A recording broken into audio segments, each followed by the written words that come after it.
Thank you, Dr. Singer. I think my video. Ah, yeah, it is good.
My camera is on.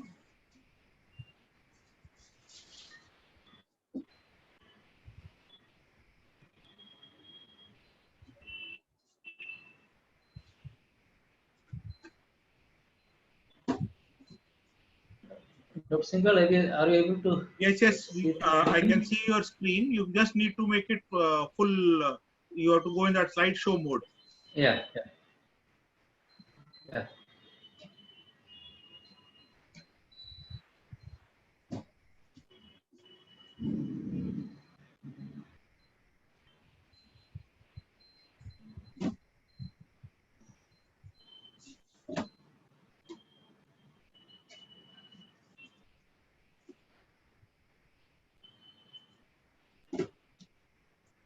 Yes, it is gone into the Yeah. slideshow mode. You may start, please. Okay. If you could keep your camera So, on, it will help. If good it evening. is too much of a bandwidth, you say, then you can keep it off. There is no problem.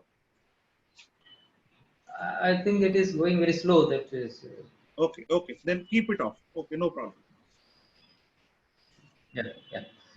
So, good evening, and thank you to the SM India chapter for giving me this opportunity to present on this particular topic. That is the process of making metal to rubber bonded components and the opportunities for the metal processing industries to be a supplier to a huge demand in the industry from different industries.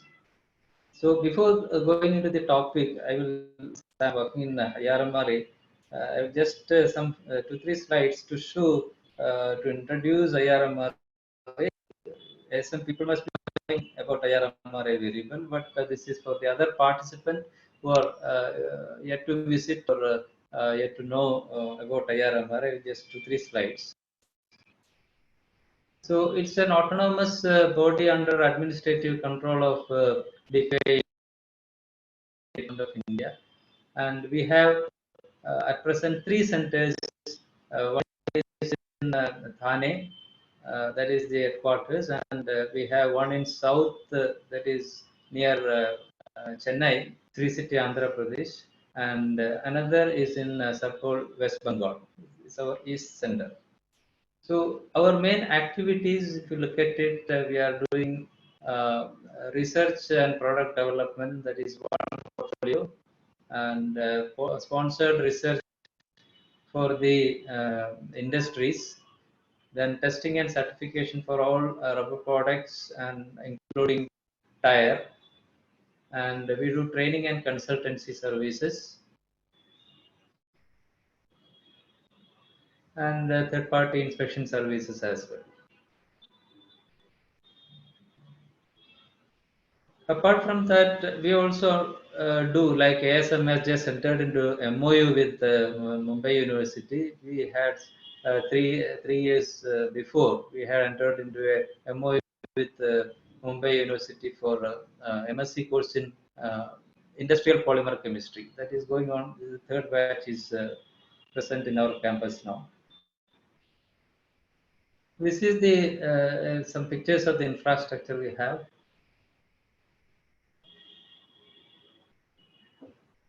Our accreditation or quality credentials include DSIR accreditation, NABL accreditation, BIS recognition, ISO 9001, then a lot of military related or defense related accreditation, similar to DGMS, DGQA.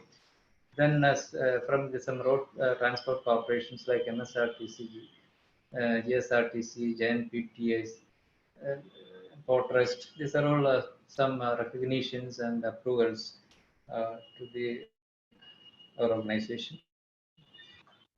Our product development activities that include the research and development of materials, process, products, test method for product validation, reverse engineering, that is for from the unknown unknown product. If we want to develop the product indigenously, then we will do this reverse engineering, and specification development if not present, uh, we will go for a specification development also. We are member of certain technical committees in the ISO and all. Failure analysis and troubleshooting, because most of the industries will approach us for industrial consultancy in the failure analysis of problems they face.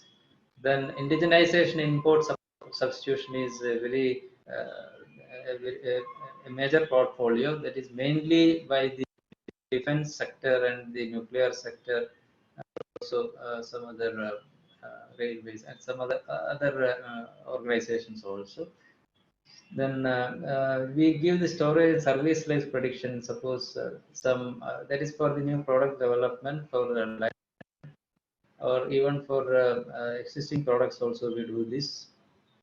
Then third party inspection, testing, testing and test certification. Then training consultancy, that in the product development activities also we give all these services.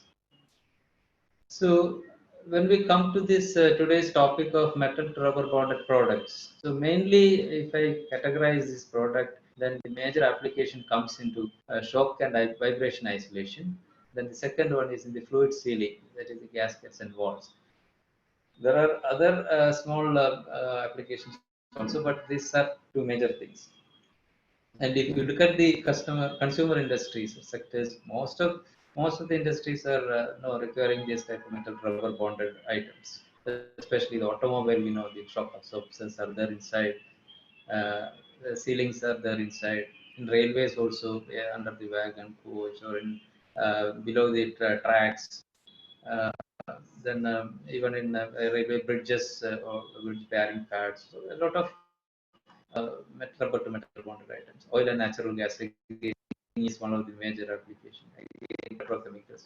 Ships also, marine applications, submarines for the defense and all these shock and vibration mounts and then applications in the marine or defense ships applications, navy. Then other defense applications like the ordnance factories and all, there also they use some metal rubber bonded items, aerospace and nuclear.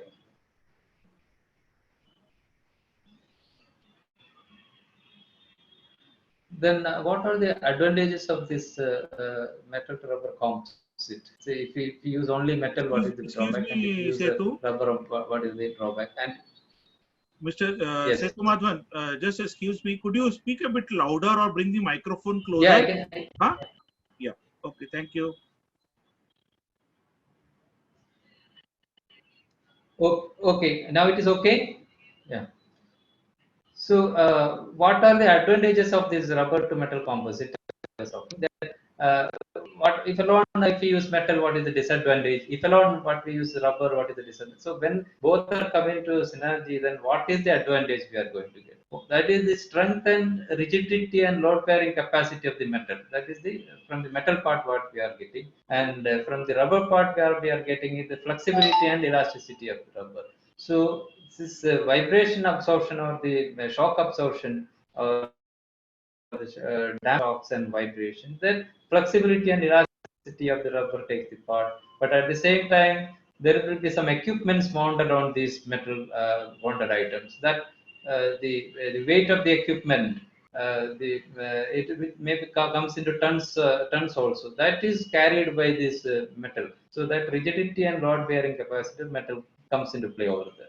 So when both are coming together, then we get the desired requirement of the particular application.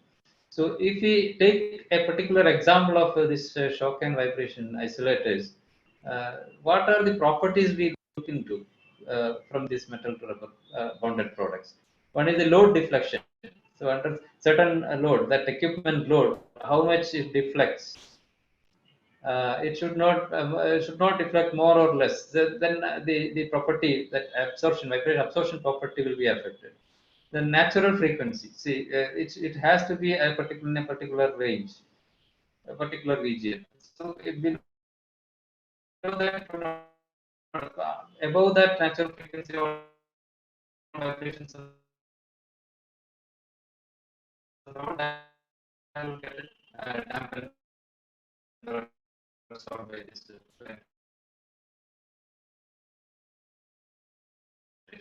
isolator. The natural frequency is more. There will be a frequency of that, and resonance will occur, and it can lead, and there will be damage. So that adjusting the natural frequency of the product is very important here. Then another is permanent set, compression set, what we talk about.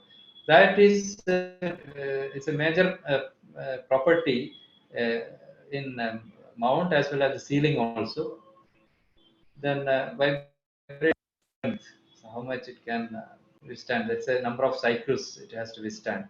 Aging resistant, because it is exposed to the atmosphere, so a lot of harmful environmental factors will affect, like UV, ozone, oxygen, any other oils and other chemicals which comes into contact with this. So all these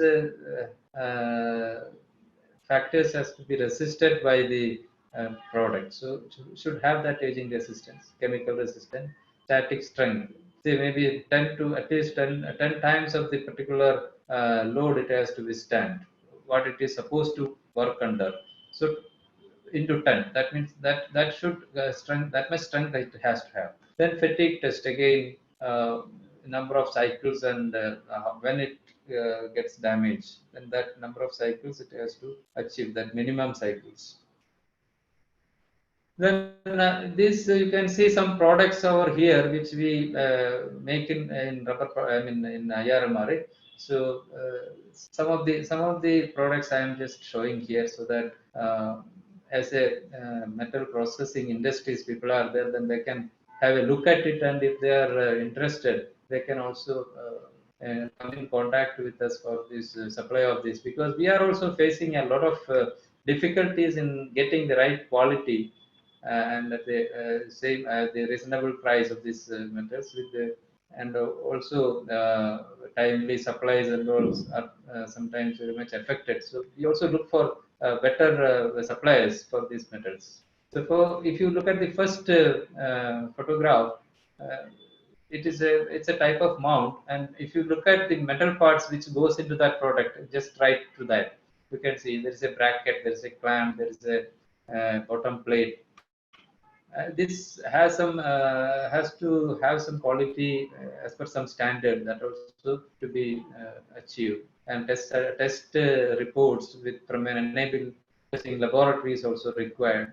Since these are all going to the defense and other critical applications, all these quality parameters have to be met and supported. Then only it will have that value and the acceptance.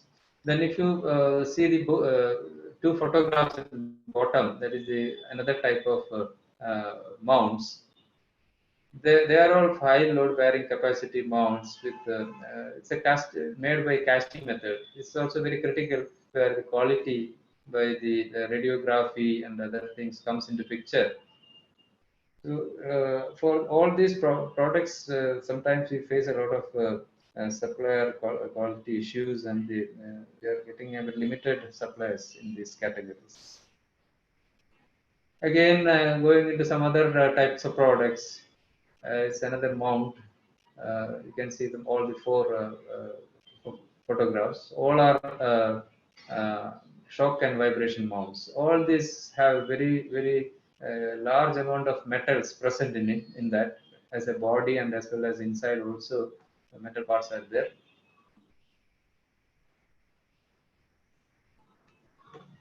See another photographs where again you can see a lot of metal parts are there in these uh, mounts. So we are making all these mounts, and there are a lot of requirement of the metals as well, and the value also is quite large. If you look at the annual consumption or annual value, it will exceed more than Setu 1 Madhavan, 1.5 sorry to crores. interrupt you again. Your slides are not moving. We are still on the first slide only. Which slide?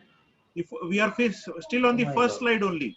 After your initial title, the first slide which came on now, metal to rubber bonded products, advantages of rubber to metal composite. We are still on that slide. It has Ah, not moved from there.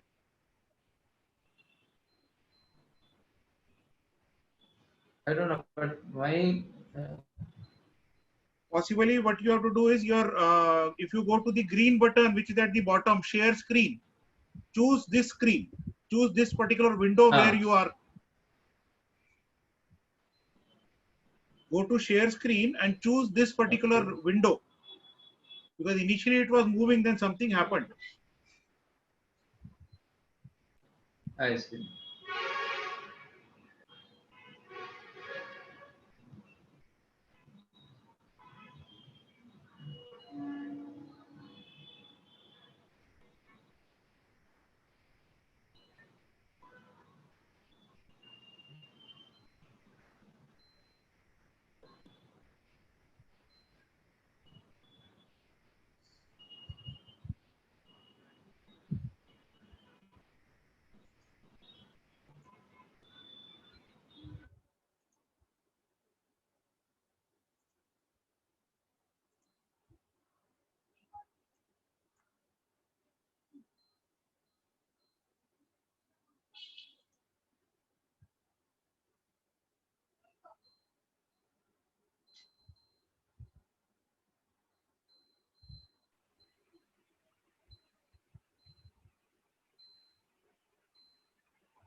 Mr. Setu Madhavan, are you facing some problem?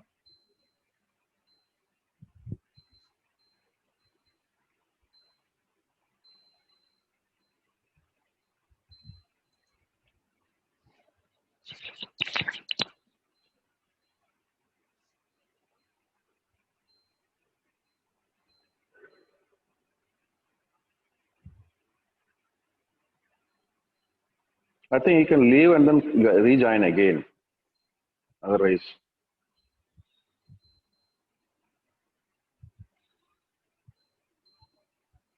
is he there or not? Actually, I'm just trying him. Let's see. yeah. He's still there, of course. Maybe if he is not able to, get things, he can just get So, out of things and come kya again. hua? Rejoin. Yeah. Your mic is also gone off, your camera has gone off, and your screen has also got unshared. What happened?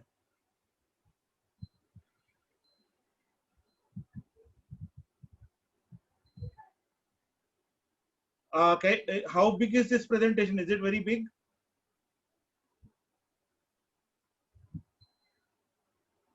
No. Number of slides. Okay, can you mail it to me right now?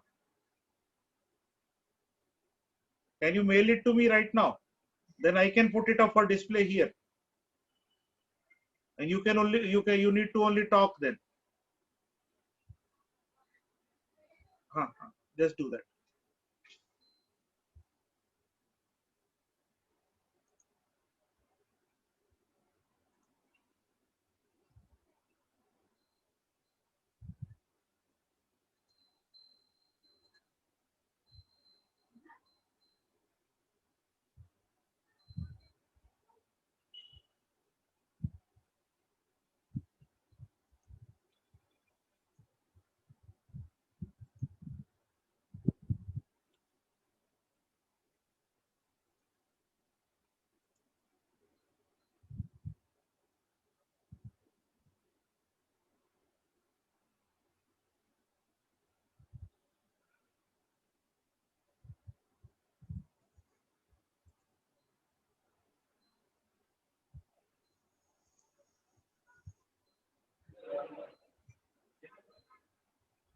ಇಲ್ಲ.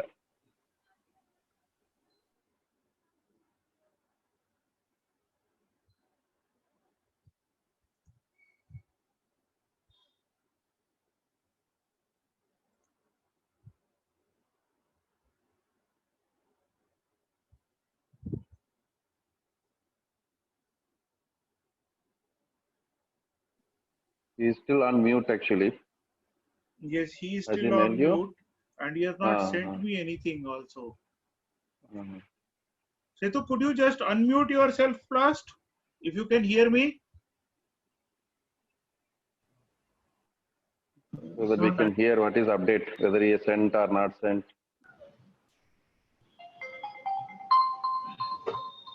I have s- You sent? I have sent it to you. You have sent it. Just remain unmuted No, and because I I put Dr. Rajkumar also up. I think now you will be able to hear me, no? That Yes, Yeah, if you we are can, able to if hear, you but are your able to, yes, slides were and your not thing moving. has also come to me So, also. yeah. Okay, so that's good. So Dr. Vivek can project it in the screen and you can move on. yeah.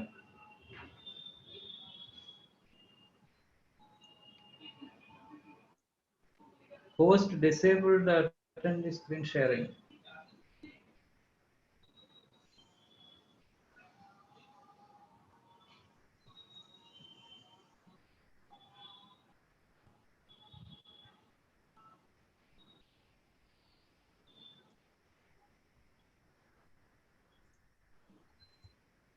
Okay, I'm sharing for you, Setu. I'm sharing Okay. the screen.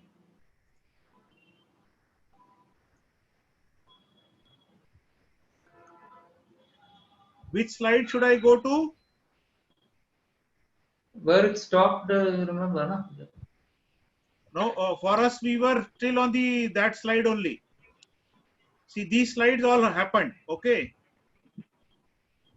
This slide also, this one also. We got stuck here. Okay. Okay. We didn't Shall see I any start of then? these photographs. Yeah, I Okay. think We we were were stuck talking on about this various slide only. photographs. Yes, correct. From We here didn't on, we see. can So shall take. I go to the photograph slide or you will start from here? No. From here we will start. Yes. Okay, please start. You are able to hear, no? Okay. Yes, Yes. I am able to hear. Okay. So we were talking about the rubber to metal bonded products. What are the advantages of this when you compare metal alone and the rubber alone? It's it's a composite. It has the property of both. Actually, we can have the properties of both. Like it is able to withstand high load, and it has got the rigidity and strength also from the metal part, and it has got the flexibility and elasticity of rubber for the vibration absorption or the sealing. That characteristics can be obtained from rubber. And as an example, if you take the product of vibration isolator, what are the properties which we are looking at it, like load deflection? That is, when the equipment is mounted, then how much it deflects with that particular load. If it is more, then also it is not advisable. If it is less, also not advisable for the point of view of vibration absorption. Then the natural frequency of the mount, because it has to be at a particular frequency. If it is it will not absorb the less frequencies, but it can absorb all on the higher side of all the frequencies. So as far as possible, they will try to have a low natural frequency, but the attainment of low natural frequency is a challenge. There are different methods to do that. So that's a part of the mount design and all. Then another property which is we are looking at is the compression set or the permanent set, both important for the mount as well as the sealing. Then vibration strength, again the rubber and metal takes part into this. Aging resistant, the various external factors it has to withstand, like oil, oxygen, ozone, and other chemicals. Then chemical resistance also comes into picture. Static strength, because here also it has to be, I mean, as a design parameter, it has to take a load at least 10 times that of the equipment. Then the fatigue test also, it has to withstand a particular number of cycles to ensure its smooth functioning in the service. Next slide, please.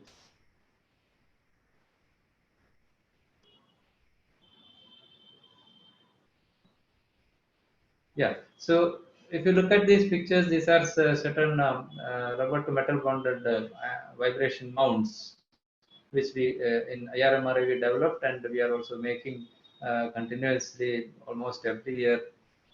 We make and supply to the defense, because defense is one of the major customer for these critical items. And also there are certain other private industries also, big corporates who are working for defense. So they are also our customers. So in this, if you look at the metal parts, if you look at the first photograph, that particular mount, it has got the metal items like, just photograph at the right of that. We can see the metal brackets, bolt sleeve, and then the base plate also. So all these components are goes into this particular mount. Then if you look at the other photographs also, it's another type of mount. And the bottom two photographs, that's a heavy duty mounts of the order of 1 ton and 2 tons capacity. And the metal is a casted, I mean, it is made by the casting. So a lot of quality parameters have to be maintained uh, by testing with the radiographic testing and all. So quality is one of the major criteria, and we are, as I told you earlier, we are facing a lot of, uh, deficiency, or the limited number of suppliers around the world. So we are looking for good suppliers in these categories. It's a good opportunity for the industry, the rubber, metal processing industries to come forward and become part of these products of national importance. Next slide, please. Again, some other vibration mount, shock and vibration mount products, which IRMR has developed and supplying. And these also have a very huge quantity of metal goes into this. Next slide. Yeah, this is another 4 photographs. Next slides. So these are another 3 products which I want to show, and which has a very huge volume. The first one is for a sealing applications. It goes as a wall sealing. It's a casted metal, and then there is a groove in which this sealing is there. And the middle photograph is an elastomeric pad, which is used by the railways, and it goes into lakhs of pieces actually. Very heavy, it has to carry a very heavy load, and the failures are also to be controlled, and quality is another aspect. Then the third one is also the bridge bearing pad, that is for the civil constructions as well as the railway bridges and all. This also goes into lakhs of pieces if you look at. So all these items, if the metal industries can look into as a good supplier, quality supplies. Next slide.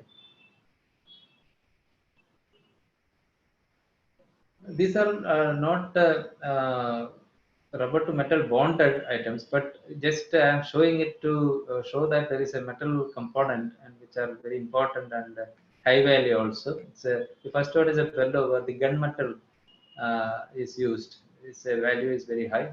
And in this right side photograph, this is a new development by the by IRMRA, which again a lot of opportunities are coming actually for building this type of rubber dams across the country, where the fixing of these rubber sheets to, that requires a lot of metallic flanges and nuts and bolts and flanges and all. So this is also a major opportunity coming up in India. Next slide. So if you look at the common grades of metal being used for these applications, there are different grades: IS2062, IS2004. That is a forging category. Then IS2707, C20 to IS1570, low alloy steel, IS2061. So these are all certain grades which are being used. Next slide.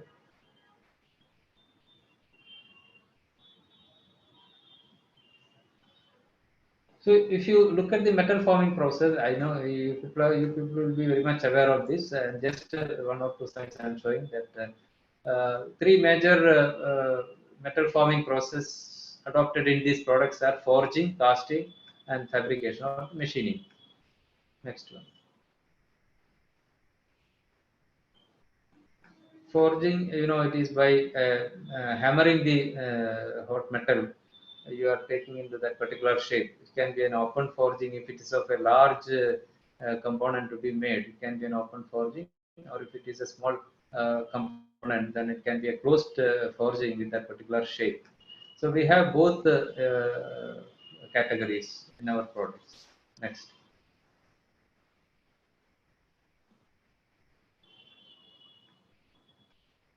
Casting is also another process which we are adopted in some of the products like KRM mounts and all. This is hot liquid metal is poured into the pattern, and we are getting that particular shape. Next one.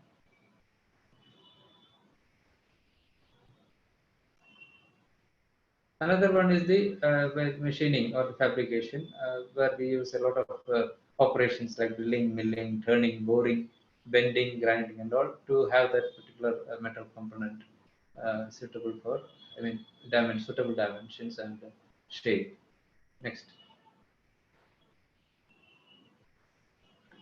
So, as far as the quality assurance of these metallic components are concerned, we are mainly looking at these three quality procedures. One is the ultrasonic test, another is the dye penetration test, and the third one is the radiography, depending on the method of manufacturing of these metallic components. Normally, for the forging, we go for the ultrasonic test, and for the other machined components and all, we go for the dye penetration, and for casted products, we generally go for the radiography. Next one.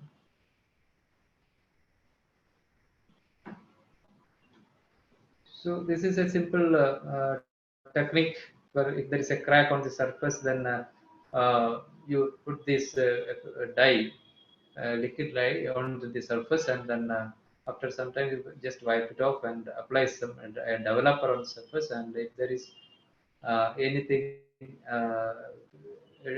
seeped inside the cracks or the flow, then that we can find out if there is something like that. So this is the dye penetration test. Next one.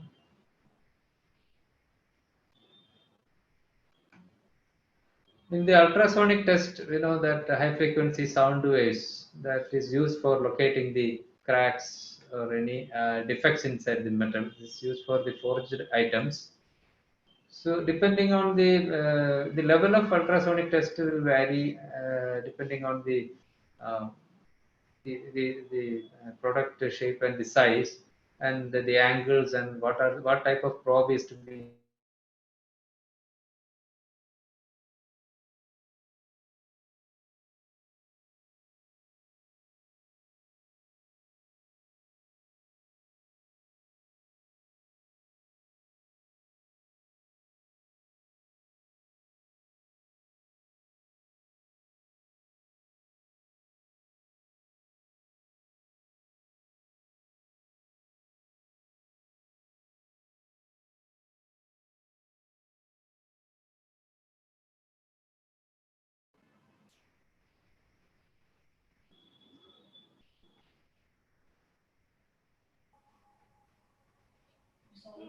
Vivek, why don't you unmute him?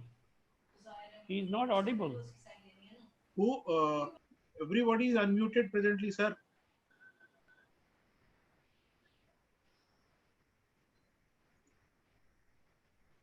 Hello. Hello, just a minute. I think something happened while we were on that slide. Okay.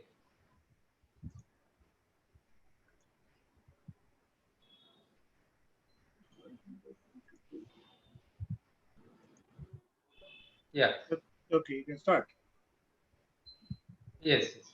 So the third quality control, quality technique which we are using for the casted products is the radiography. Here, again a non-destructive test where the X-rays or gamma rays are used to find any internal defects, any cracks or any defects. And here also there are different levels of radiography. Different sources like uranium, cobalt, all these things are used in this. So here between the source and the film, you will be placing the component, and then you will get a output film, and there are qualified technicians who can do this test and find out what kind of defects are there. Next one. These are certain photographs of the rubber to metal bonded items. Okay, next one.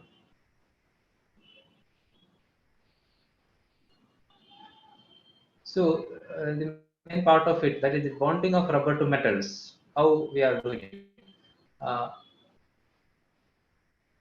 To reach to the current methods or current technology in the rubber to metal bonding. Before that, various other methods were in use. Actually, in the first stage, it was by the mechanical means. It is by just by interlocking or some kind of fixing with nuts and bolts, mechanical means, rubber to metal bonder. But it has got a lot of limitations. Then it came into an ebonite interlayer where a hard rubber is placed in intermediate layer between the metal and rubber.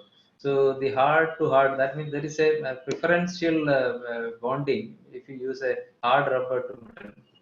So that is the ebonite interlayer is placed, and over that the normal rubber that is used in between. But it has got limitation of temperature. It cannot go more than 100 degrees centigrade. Then another technique which was used is on the steel, brass coating is done. So electrodeposited brass, because brass has got a better bonding with rubber. Then when we come to the current method, they use a lot of bonding agents which are developed by industries through a lot of research. Then all these adhesives or the bonding agents are based on complex mixtures actually of isocyanates and other undisclosed composites, because every company has got their own patents and their own compositions. The main companies which are or main brands are the Desmodor, Tixon, Chemlock, Volcabond, Mega. A lot of companies are making these bonding agents. So they mainly consist of, next slide.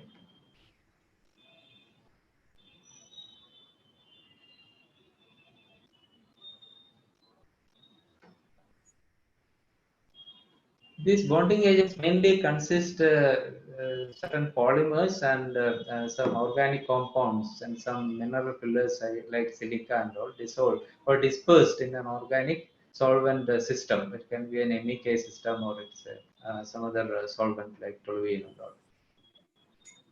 So this adhesive application, they are normally for rubber to metal bonded. There are two components are generally used.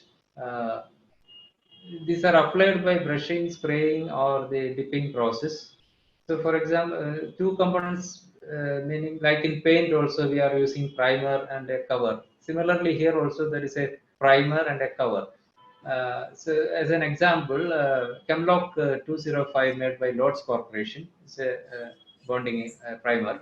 So that is used for mostly rubbers like natural rubber, neoprene, nitrile, then styrene butyl rubber, SBR.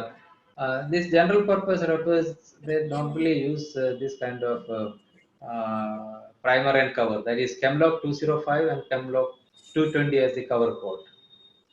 So it can be used even for other metals like aluminum, brass, and apart from the steel. So the techniques, I mean, the methods are by brushing, by spraying, or by dipping. Next one.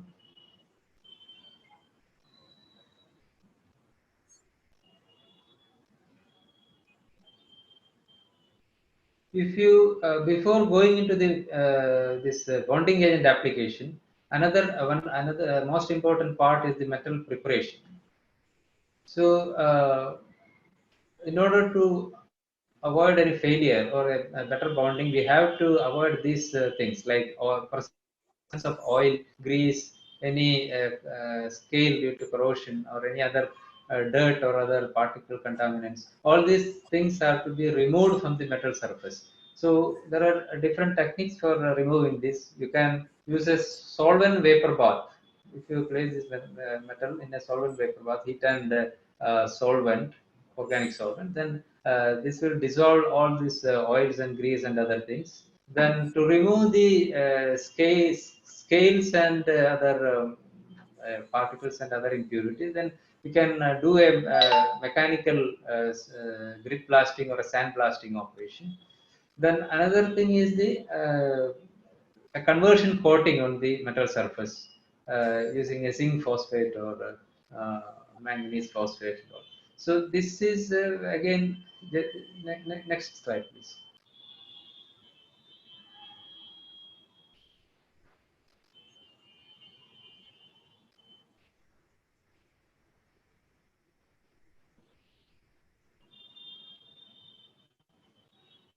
I only would like something more. So Maybe that into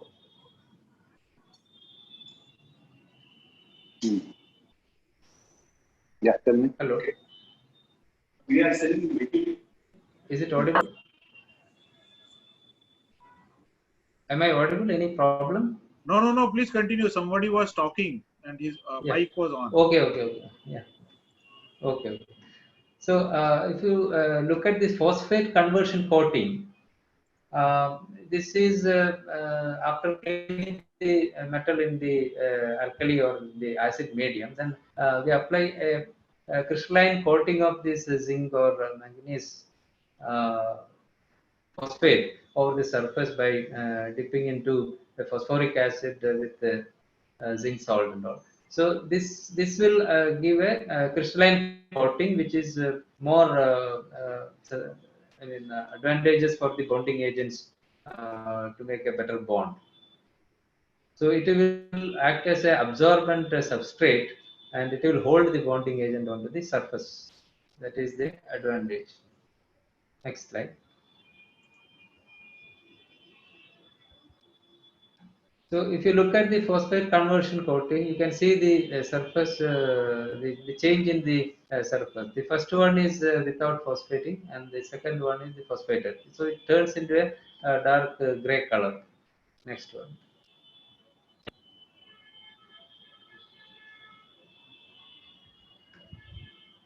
The other technique to remove the impurities and the remnants of the paints and other things is the sandblasting. So here in the sandblasting, it is done in a cabinet where they use a hose and an air source like an air compressor, then a dust collector and a blasting media. Media can be a grit or the aluminum oxide or sand. So with the higher force, when it hits on the surface of the metal, all these impurities will get removed. And if you look at the surface, you can see the before sandblasting and after the difference, the cleanliness it is achieving. Next one.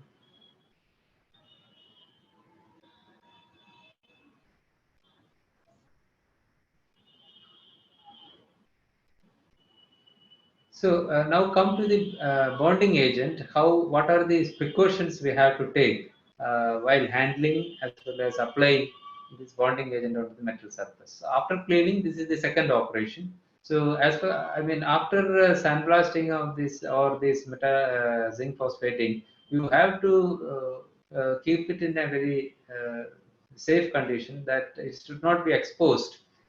That is one thing. Then in the bonding agent application, the bonding agent that comes into some certain cans and we have to keep it in a very cool, dry place, and you have to close it as soon as open when it is used. After usage, you have to immediately close and keep it aside.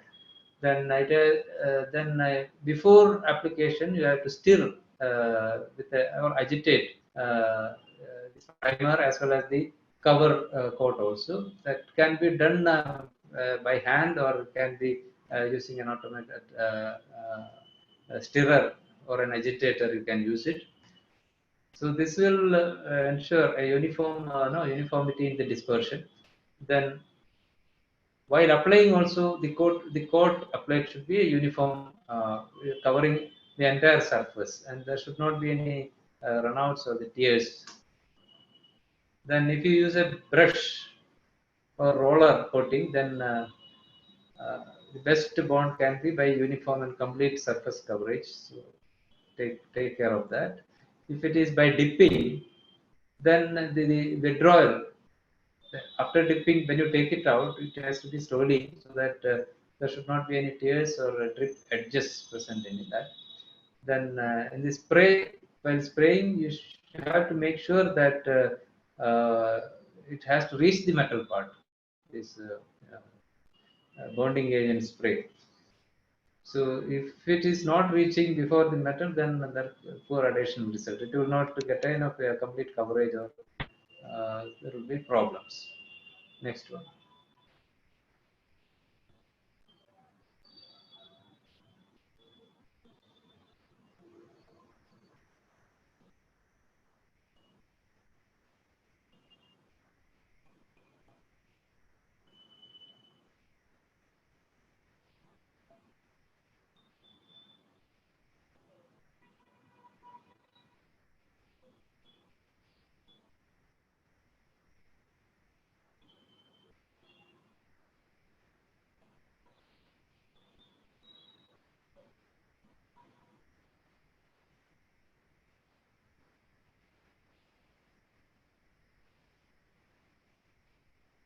Next slide.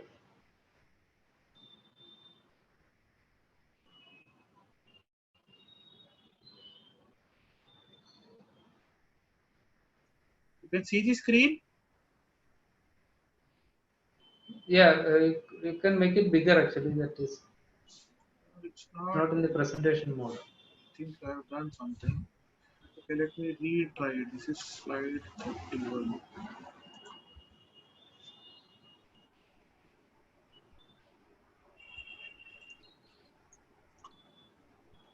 Okay. Oh, so as far as the uniform coating is concerned, make sure that the coating thickness for the primer maximum 5 to 10 microns is the normal practice.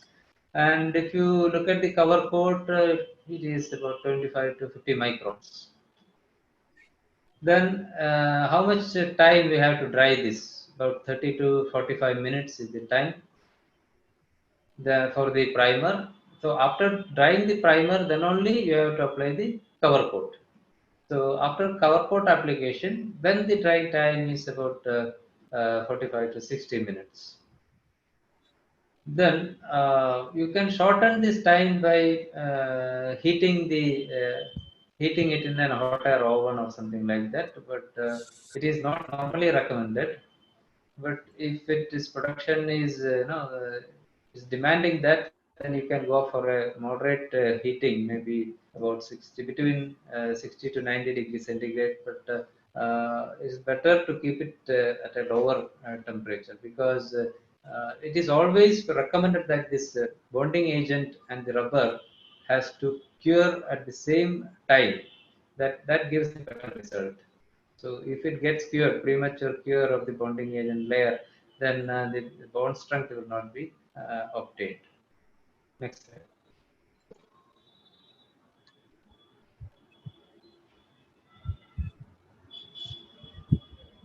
Even temperatures you can go up to 149, but it's a very short period, normally not recommended.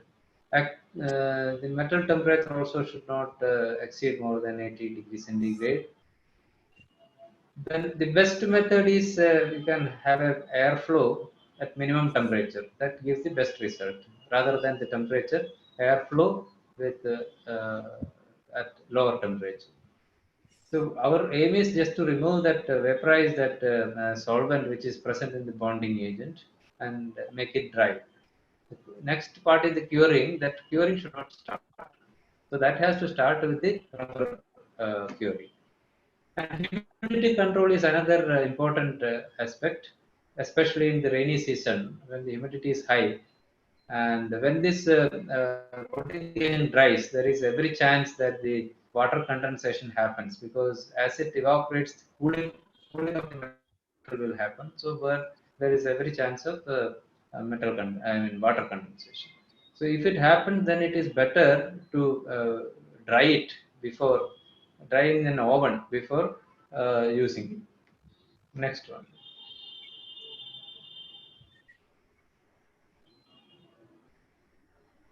Now, this rubber compound which is used for the metal to rubber bonding, what are the precautions or what are the aspects which we have to take into consideration in designing the rubber compound as well as in processing it or its storage?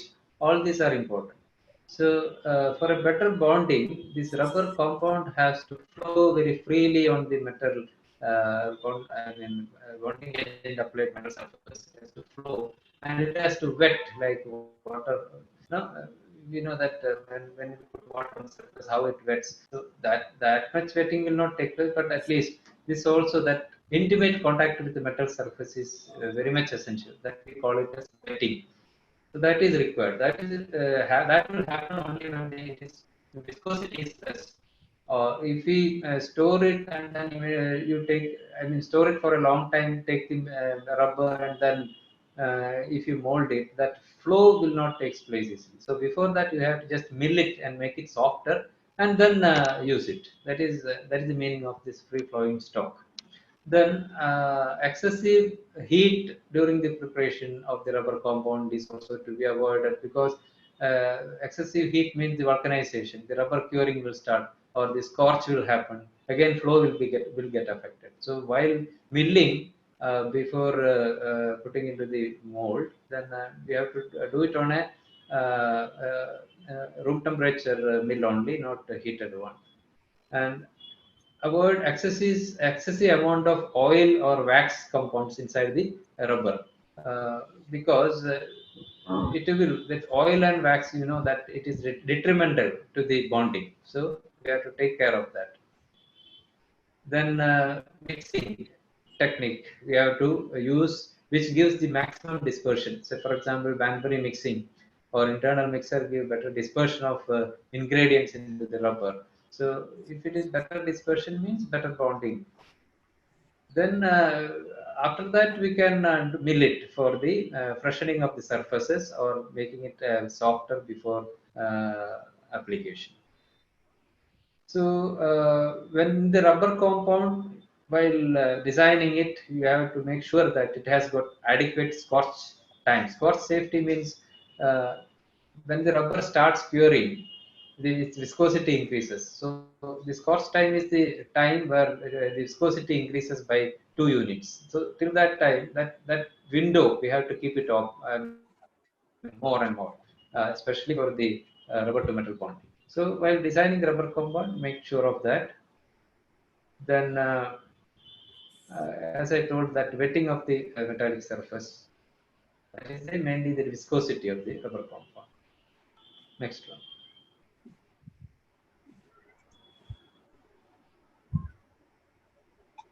So what are the different methods we use for the rubber to metal bonding product making? Uh, like any other rubber molded components, it is by compression molding or by transfer molding or injection molding. So here in case of metal rubber, the most preferred molding methods are transfer molding and injection molding. Compression molding has got some limitations, which I will tell you in the next slide, yes, please.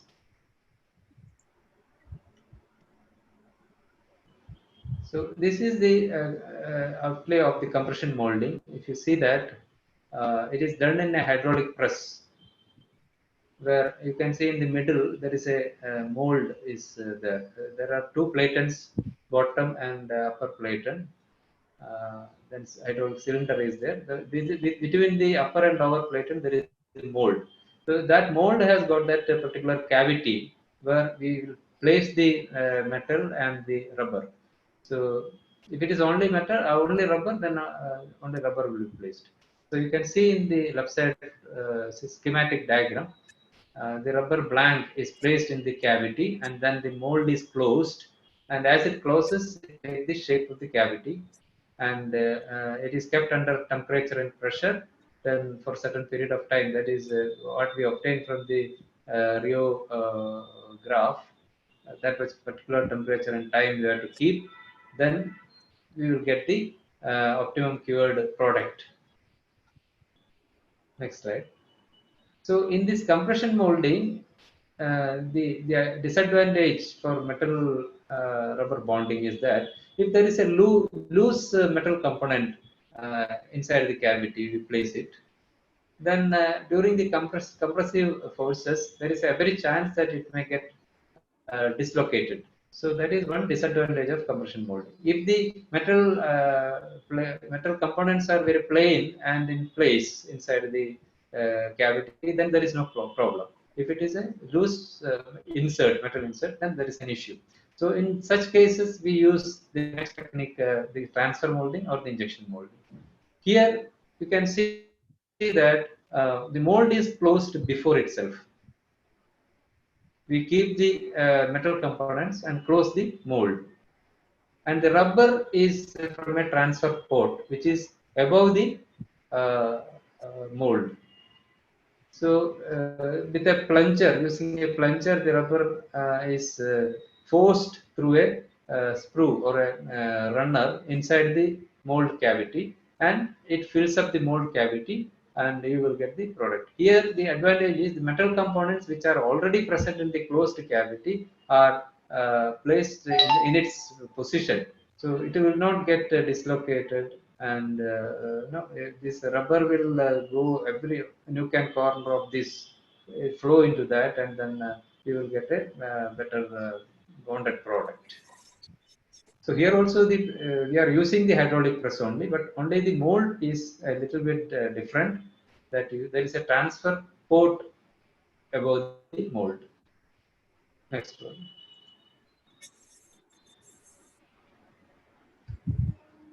Here in the another most modern technique is the injection molding, which gives a lot of productivity as well as the precision, dimensional control, the product, and a lot of advantages there in this technique. Only thing is the cost is the only disadvantage. Machine cost is very high.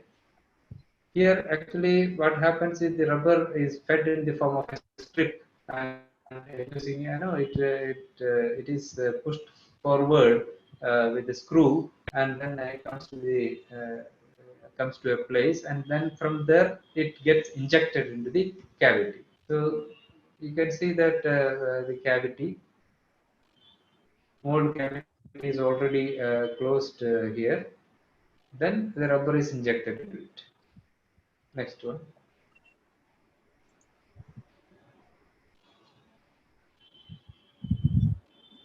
So this is an injection molding machine. You can see on the left side, and you can see the mold, closed mold between the platens. And if you open that mold, you can see the cavity like on the right side. So you can see the mold cavities, opened mold cavities. So here in these cavities, you keep these metallic components, and then close the mold, and then inject the rubber compound from the top. That is the procedure.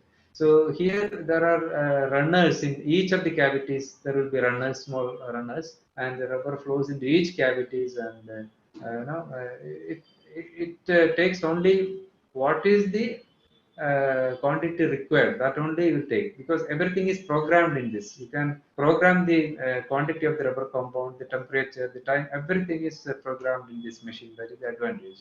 And it takes that much only, the rubber compound, and fills every small cavity, and there are no flashes or extra rubber compound going out. So the dimensional control is very much uh, possible in this injection molding technique. Next slide.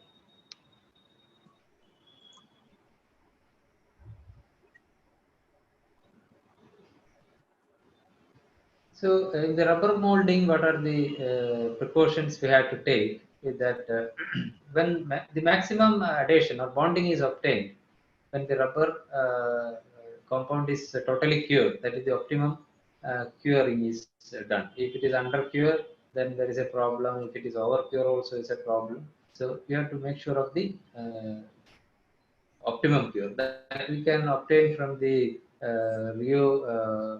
rheometric rheograph. Yes. Then ideal bonding conditions exist when both the adhesive and rubber cure at the same time. So we should make sure that as soon as you place the metallic components inside the cavity and mold is closed, and immediately you inject the rubber. There should not be, you should not keep the metal components with the adhesive coated metal components for longer time in the cavity. Then it will get heated up, and there can be the bonding agent will start curing first, and then only the rubber comes. Then that's a problem. Then this sometimes people can there's a doubt in their mind that the rubber, the adhesive is applied on the metal components, and when the rubber injected or transfers from the pot, or then during the compression molding, when the rubber compound flows over this coated surfaces, whether that will get removed from the surface. No, that will not happen. When it is dry, it remains there only. So there will not be any wiping out or sweep of this bonding agent happens. So in the humid atmosphere, as I told, it is better to heat the metallic components at 50 to 60 degrees centigrade, then to remove the moisture. Then if it is a very thicker article, it is always recommended that you keep it at a lower temperature, lower in the sense slightly lower, maybe 10 degree less than the optimum cure temperature, so that it will take a longer time, but the better bonding will be possible. Otherwise, what happens if we use a higher temperature, then there is a very chance that the outer surface of the rubber gets overheated, and the inner surface will not get that temperature. So it is always recommended a slow and uniform conduction of the heat, because the rubber is a bad conductor of heat. So you have to give sufficient time. Next slide.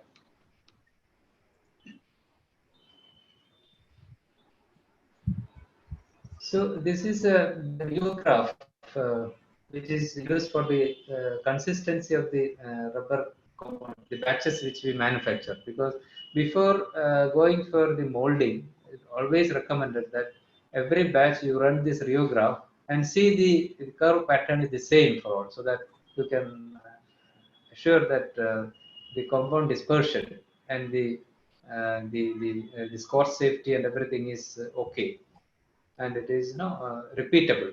So consistency is by this rheograph running. Next slide.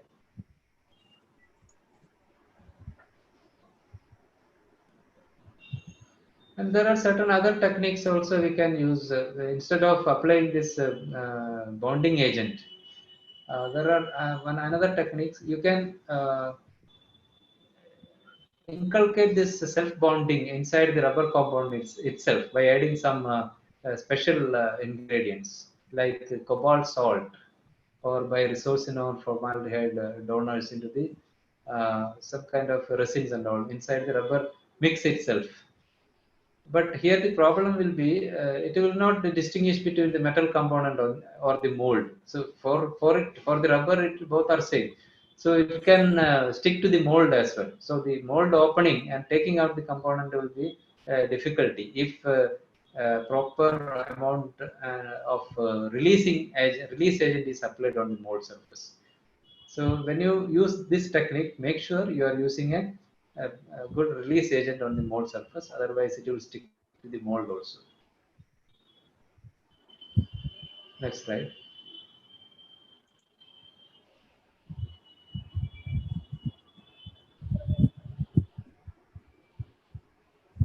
So certain precautions we have to take before bonding. That is proper drying of the bonding agents. Then it has to be kept contamination free by keeping it inside under a cover or something like that, plastic cover or something.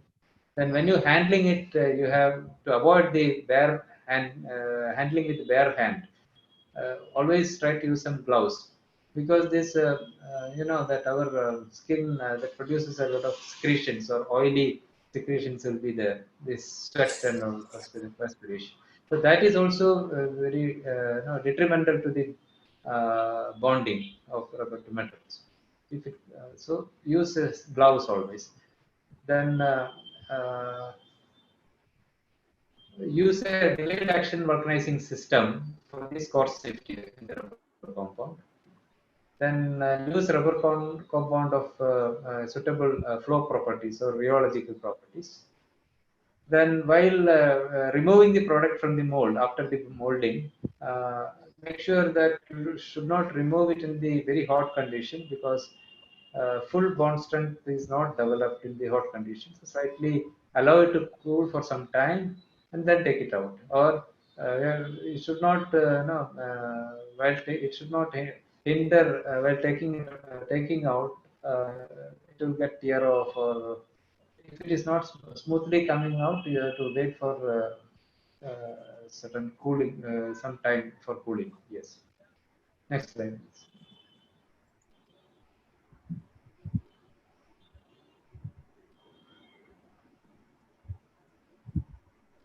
Now, how you will make sure that the proper bonding of between the rubber and the metal has taken place? So there are destructive techniques also. In this case, what will happen? You have to destruct one or two pieces and see how the bonding is, and how that destructive testing is taking place. You have to strain the rubber.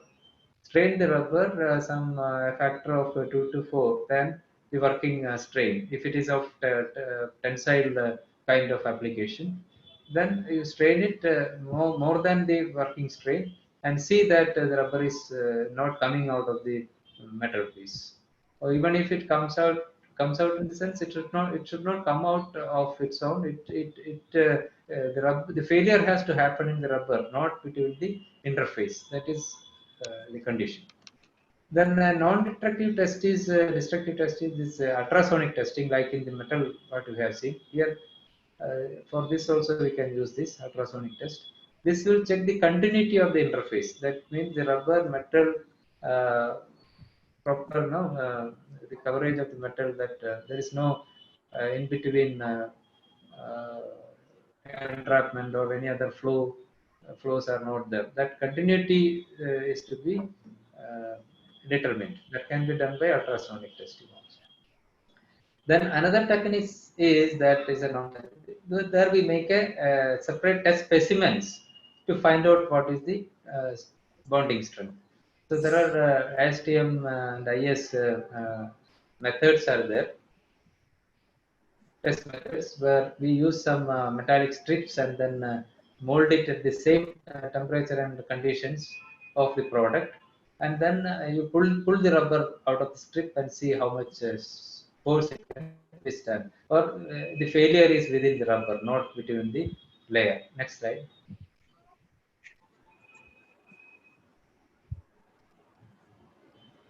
So this bonding adhesion testing, you can see the test pieces where the metal strips are there, which are treated, sandblasted or zinc phosphated. metal pieces, and you bond it with the rubber in the form of a strip, and then pull the rubber in a 90-degree angle. You can see that from the metal base. That can be done in a UTM machine or a tensile testing machine. You pull the rubber, and you will get a graph which shows this bond strength, and you see the bond strength as well as the failure mode. Failure mode should happen within rubber, not between the rubber and metal. That means substrate failure is always preferred. So this is how the testing is done. So when we are thorough about the bonding, then we can go for the bulk production and satisfactory performance. Next slide. I mean, this is the end of the slide. So in this, I have tried to cover what are the different processes involved in the metal to rubber bonding, what type of different grades of metal, what process, what cleaning process, and what is the bonding agent application process, and the molding process, and the testing process, so that you will get a product of satisfactory or better performance. Thank you for your kind hearing. Thank you, Mr. Sethu Madhavan.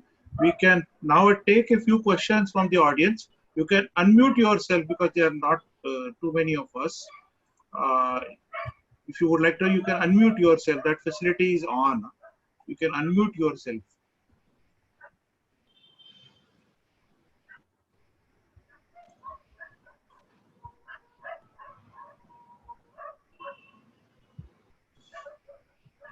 Sethu, I would like to ask you a question. Now, Before you ask, can you give me a chance to ask? Yes. I was waiting. Yes. Since nobody had put up anything, so I thought let me fill in the vacuum. We have to yes. So, Mr. Sethu Madhavan, if I Yes. could understand it properly, there are three things. There is one thing is your substrate, another is your rubber, Yes. and third is the bonding Yes. agent. Now, I Yes. understand that any metal can be substrate, whether it is ferrous, non-ferrous. Yes. Am I correct? We can Right. take any rubber and we can mold it. Okay. Yes, that is also right. Okay, any rubber we can mold it, and then but before we mold it to a Yes. substrate, we have to prepare the surface, isn't it? And you put certain slides on castings and forgings. That is for substrate preparation, I suppose, isn't it? It has nothing to do with the bonding. I mean, you have a right. substrate. You have to take a substrate. It may be a rolled product or it may be a forged product. Am I correct? Yeah, That you is are true, correct. yes. Correct. Yes. Correct. So you have to take a substrate which is already cast, forged, or whatever it may be, and then you have to apply the bonding agent. You mentioned so many types of bonding agents which come, and then of course the substrate. You said there are several cleaning methods, including sand blasting or whatever maybe, and then proper adhesion, and then you have this rubber, and this rubber and this substrate are put in your three methods you incorporated. One is compression molding, transfer molding, and injection molding. Okay. Molding methods. Now you said Yes. that compression molding has some defect, dislocation and things like that. So you preferred transfer molding, isn't it? So in transfer molding, you said No, there is that nothing like that, sir. No, he did not say that. Compression molding is Okay. also used, transfer molding is also used, injection also- molding is also used. All three methods are there. All but three are he said industrially that- possible. but he mentioned that this In is preferred process transfer. compression molding, as sir said, there is it is better because I told that in compression molding, if there are loose metal parts, metal inserts, then there is a chance that during the compression it can dislocate. So Okay. preferred one is the transfer of Injection molding. injection. Injection molding. So this rubber has to be put and it has to be melted and then it has to be pressed with the plunger. Am I correct? It Yes, goes yes. through that cavity. Yeah, in and then- transfer and injection. and it makes a bond, Yes. right? So there are two types of things which are happening. One is rubber itself is probably getting vulcanized, if I remember. And then, you have already a bond between the your bonding agent and the metal. And over that, you have this rubber which again bonds. So you have Yes. almost like a three layer. One is the metal substrate. Another is that adhesion agent that you have given. And third is the rubber. Right. Now you said, Yes. you mentioned that what type of bond is it? Is it a mechanical bond? It is a vulcanization? What type of bond It's it a forms? chemical. It's a chemical bond. Chemical. Chemical bond. Chemical bond means it reacts certain things and it, what type of, can you just explain that chemical bond? What type of chemical bond is that between the rubber and the, is it between the rubber and the bonding agent, or is it between the, I mean, because it has to bond with your bonding agent, isn't it? So what type Yeah, of bond it forms? that interlayer, bonding agent layer, it forms chemical bond with the metal as well as with the rubber, because But what it type, has what do got you mean certain by, polymers. what do you mean by chemical bonding? Is it some sort of a polymerization, or There are certain groups are there Okay. in the bonding agent, active groups, like in rubber also. That group, Okay. like a vulcanization, it bonds Okay. actually. Okay. Then finally, you said that testings are important, and you test Yeah. that there are no defects at the interface, and the adequate adhesion strength is there. You said that you do Yes. tensile testing. If you pull it in tensile testing, you see it no stress is transferred to the interface. So am I correct? So basically, the transverse strength will be poor in this case because the bonding strength is always poor than the metallic bonds. You see. Am I correct? See, metal has got highest. Metal has got No, highest metal strength. will not fail. Yeah, anyway, Yeah. metal will not fail. So The failure will happen in the interface or in the rubber. exactly. And will it be adhesive failure or cohesive failure? It has to happen in the rubber. That is the most preferred way. It has to happen in the rubber, not at the rubber, Rubber, yes. not at the rubber and Metal. bonding agent, or not Rubber at the metal interface Yes, should yes. not happen. It should not be an adhesion failure. It should be a cohesion failure within the rubber itself. Cohesion. So it has to, why it is happening in the, why is it a cohesive failure? It means that the bonding between the substrate and this thing is much stronger. That is how Yeah, they are it's trying strong. to design it. Yes. Okay, so you said that, you lastly, your last slide you showed that, adhesion test. And you showed, that Yeah. rubber is already molded. When you make it, actually it is a flat surface. So I was wondering, how do you make this test at 90 degree in a UTM machine? Why rubber is flexible? Actually, You just put it on the grip on top. That fixture is there. He showed a photo No. of the fixture. Can you just show it again? I will have to show it. Just hold on.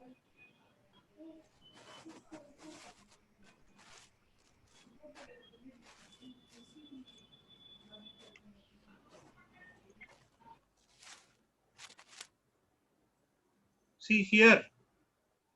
Yeah, but how you have got this projection? So this is rubber. So it is flexible. There is no metal here. So this is flexible. So you can pull it up and put it on the group here. While your metal part is held here. This is actually moves. This actually moves as this will get pulled up. So that this angle is always maintained at 90 degrees. But how will you hold That it? is Because yes. This is held. This is rubber you hold the metal here, and here you will hold the rubber. Arey Baba, rubber, how can you hold it in the grip? The rubber is just sticking to the surface. You have to cut some portion and get it. Yeah, that is what you have to cut some portion, then only you can hold it, Yes, yes. Right. Yeah, so this is the So, cut portion. see, so you hold it here. This is the grip where it is held, and here the metal is held. No, it's not that simple as you are telling. It Yeah, has I to have be done cut this and test, some sir. portion is- It is like that only.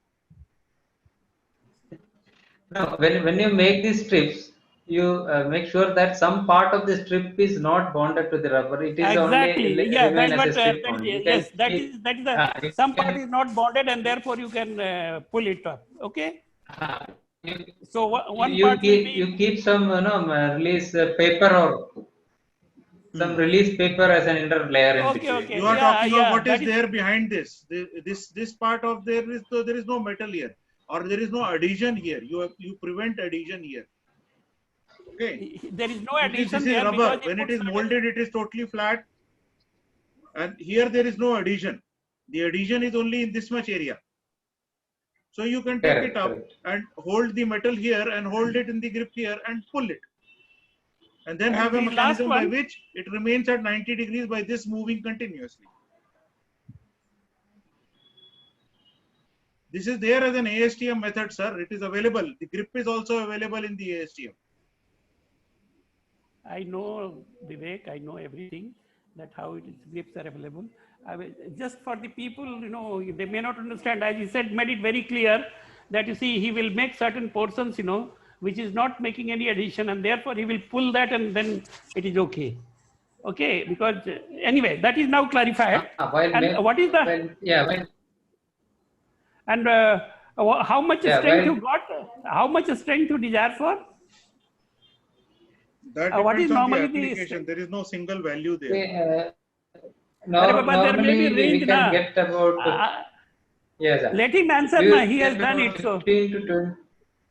huh? Hello. How much is the? Yeah, How please much is the? listen.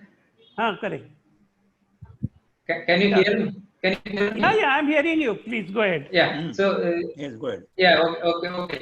So what is normally what we get is the range from 15 to 20 kilograms per inch width of the this thing strip. Which standard is it? What is the This standard ASTM of this? ASTM 4 to 9. 4 to 9. What is the title of that? Yeah. Sir, can we come? Can you do this offline? We have some questions here which have come up. Okay, the first question is from Mr. Manral. Whether zinc plating on substrate is a good practice for surface preparation to get good strength? Because normally zinc would not be a very good binding media. That's why his question. Is zinc plating a good on substrate a good practice for surface preparation? Yes, zinc phosphate is what we are. Setu, we can't hear you. Your voice is not coming. Okay.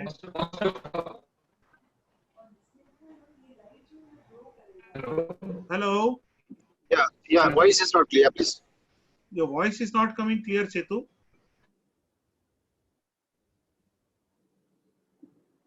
Please try again.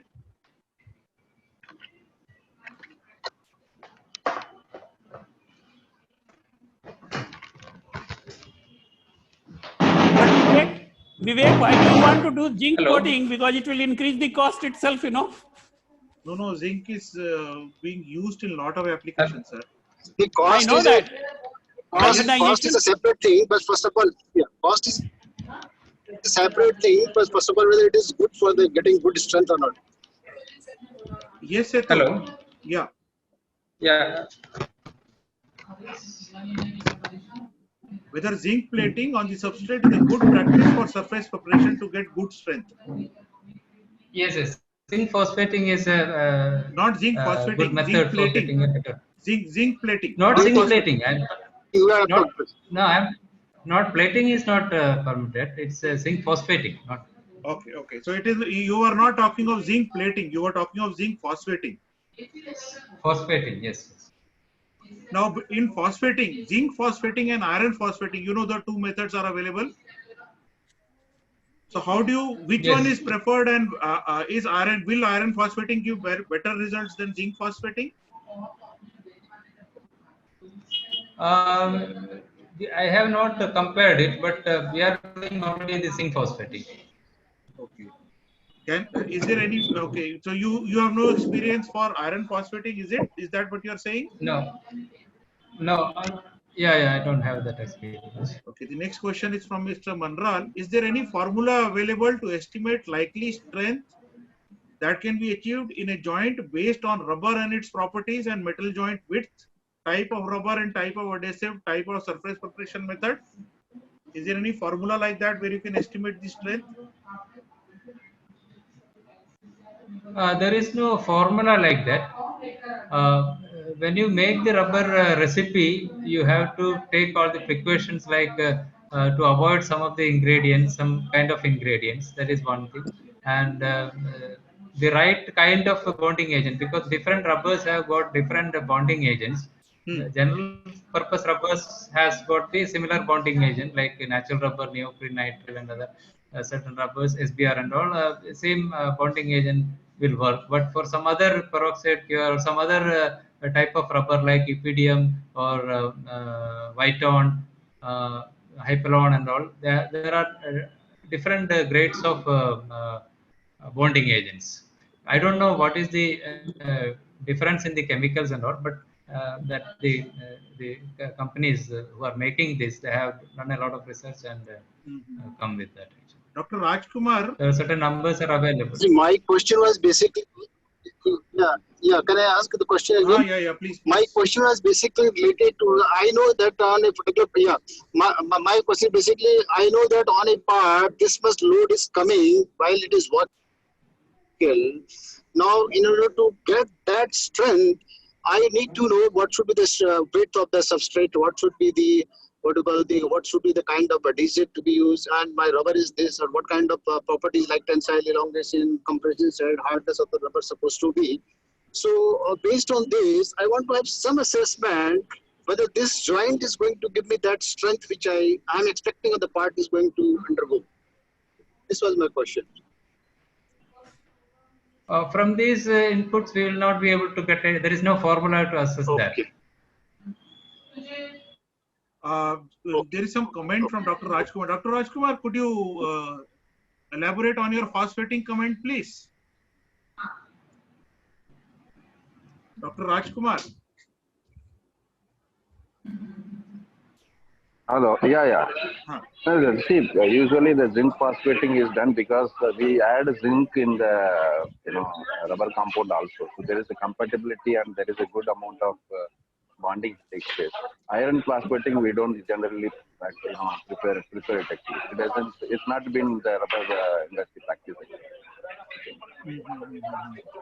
So it may not be giving the desired result. Zinc phosphating is quite Dr. Rajkumar, in the automobile industry and even in the appliance industry, some factories do prefer the manganese iron phosphating or manganese phosphating to zinc phosphating because they find that gives them better corrosion properties. Or better what surface happened finishes. In rubber industry to introduce the rubber bonding, basically zinc acts the activator for the vulcanization reaction basically. So to synergetically it is easy to do that. Iron is not that. Normally iron retards the curing reaction in compared to the zinc. So mostly zinc phosphating, that's why they do that. The next question is from Suresh. Which grade of rubber has good vibration damping capacity? Normally, it depends on the medium also. If it is used in an oily or oil mist atmosphere, then we have to go for nitrile rubber or neoprene rubber. And if it is inside, I mean, there is not much of exposure to atmosphere and all where oxygen, other environment factors like sunlight is not affecting, then natural rubber will be best damping material, rubber. So mostly neoprene, natural rubber, nitrile rubber, these are the three, or even hydrogenated nitrile rubber also can be used as for the anti-vibration properties. Any other questions anybody has got?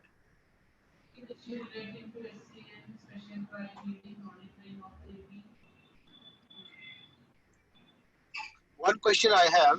In the rubber compounding, there is a parameter called S content. Is there any limit to control the S content? What is the ideal percentage should be maintained in the rubber?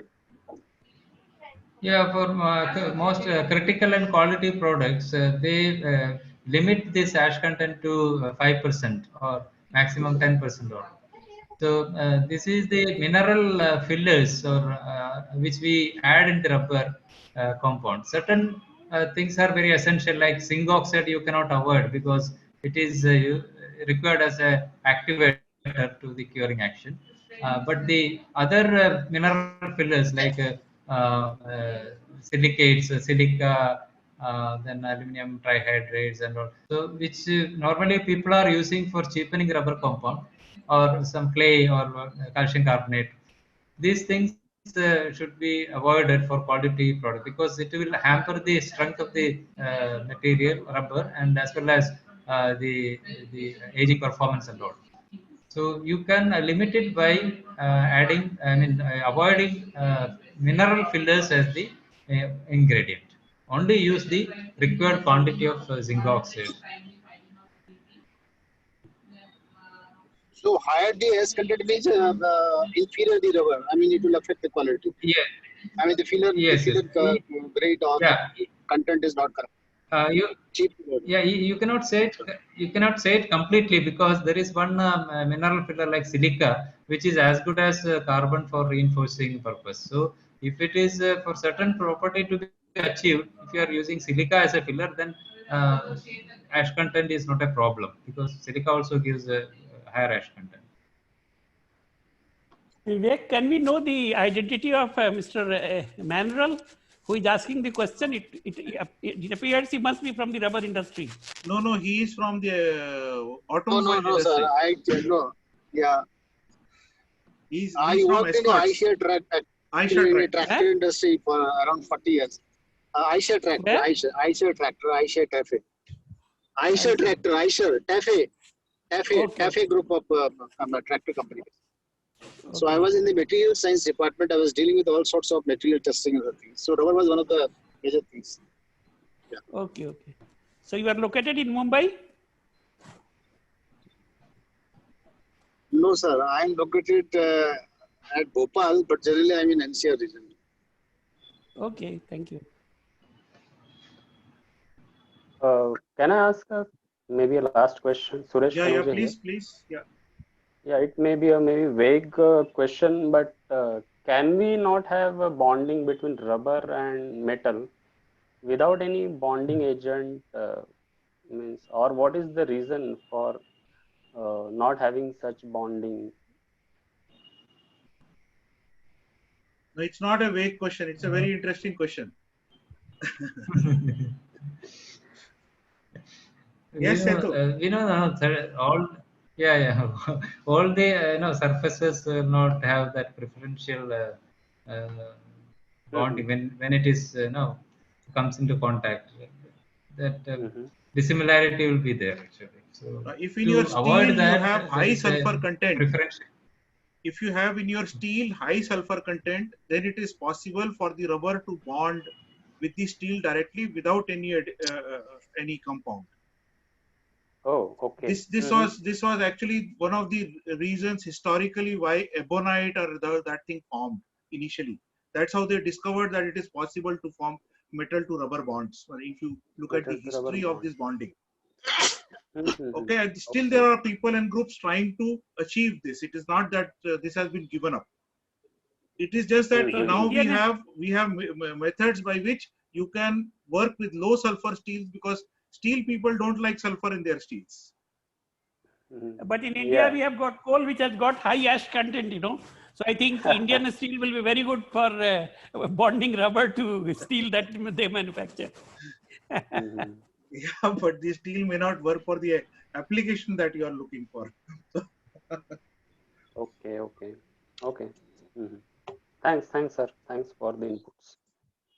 Thank you, Setu Madhavan. It was a very interesting lecture. We learned a lot of things here in iron to rubber bonding. And I think for all our participants would have also noted that they have some products which are to be produced in lakhs of numbers, which probably can be taken up as a business opportunity.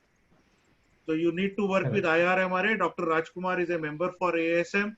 You can get in touch with him or with Setu Madhavan anytime and start something which will help them as well as you would also be helping the nation. So that would be, thank you Setu Madhavan for bringing that up, and request our chair, Mr. Sudhakar Bonde, to say the last words. Thank you. Sir, you have to unmute, sir. Sudhakar sir, you have to unmute. Thank you, Setu, for accepting the membership of ASM. Dr. Rajkumar is listening, and now he has to again add to 4 members to our ASM quota. So that is the one thing. Vivek, yes, noted. Setu is one of them, and 4 more. By October end, we should have the 5 people. That is one thing. When is your inauguration, sir? Inauguration of your new office? Yeah, in new office, we are working on that. We are arranging some guests and other formalities, so that is getting late. Otherwise, the office is ready. You can visit anytime. It was tentatively fixed on 13th, I suppose, no? No, it was not that. It was just on hold because members are not available that time. That concerned member. Okay. So we are just trying for other one, and then that is one thing. In spite of all the hiccups, Setu Madhavan lecture was very nice and interesting and something different than the other lecture. So we always hear putty and all sort of things from R.C. Prasad, failure, this, that, but it's a totally different thing, practical application. And I'll request Dr. Rajkumar to send ASM what are the technological know-how available with him for the exploitation of the MSC. Right. That will be useful for our members. Just for all the members, Dr. Rajkumar is also the chair for all the program. तो ये आप जो भी सुनते हैं पिछले 4 महीने से इनके सौजन्य से हो रहा है. अरे साहब ऐसा मत बोले. अरे but it is conducted, of course. But it is conducted by you. It is conducted by us. We are the face, but he is the man behind us. So basically, we have no role to play. He is playing behind the curtain. He is the man behind the curtain. Thank you. Yeah, we will try to see how best we can work together for the betterment of national building. We are working for several important key projects where the help of metal industries are essential. That's why this is basically an awareness program for for us to work together. So maybe whenever there is an opportunity, we would be mailing the things to the government, so one can always be come together to work with it. Thank you. Sure, sir. Thank you all very much. Thank you very much. Thank you.